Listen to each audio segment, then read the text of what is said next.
Naam, warigani mwanafamilia wa Mkubwa Media, kama ni mara yako ya kwanza hakikisha unabonyeza alama nyekundu iliyoandikwa subscribe.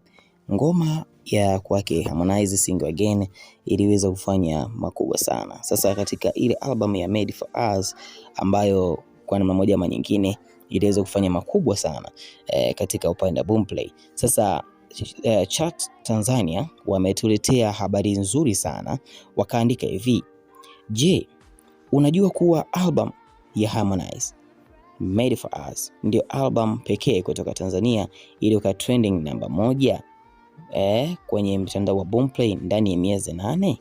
Unafahamu hilo?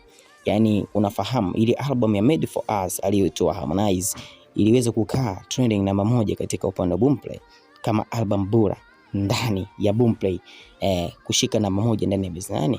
Afu wakauliza swali, unahisi ni album ipi itakuja kuvunja hii record? Manake ni album gani ambayo unahisi inaweza kuvunja hii record? Kwa hiyo ni habari kubwa sana ambayo umeweza kuitoa Chat Tanzania, wakisema kwamba hii ngoma hii album imeweza kufanya vitu vizuri sana, iliweza kushika namba 1, na katika hii album inapatikana ngoma ya Sing Again.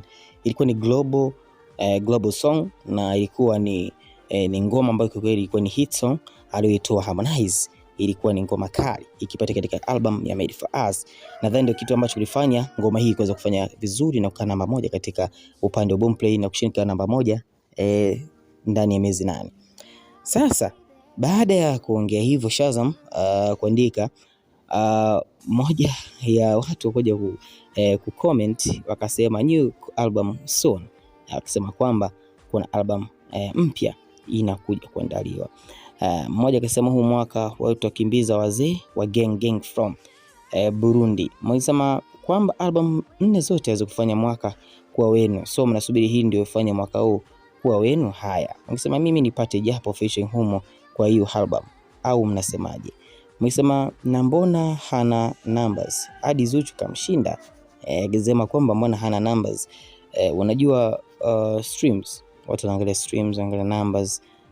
Msanii amefanya vizuri kivipi? Msema ukitoa Boomplay labda. Msema wanasema ana trend Boomplay. Nanda uone Zuchu kamshinda sana. Kamshinda wapi wewe? Yule Zuchu upepo tu wa lebo.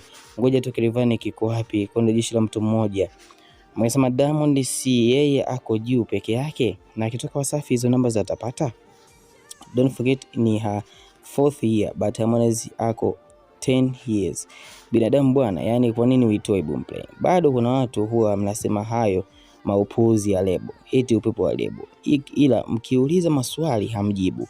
Lebo ndio inatungua wasanii wake nyimbo nzuri, au lebo ndio inamfanyia msanii shows, au lebo ndio inawaimbia wasanii? Lava mbona naye hatumii upepo wa lebo kuona streams nyingi? Wasanii wa Kings Music mbona hawana streams nyingi, au sio lebo ile?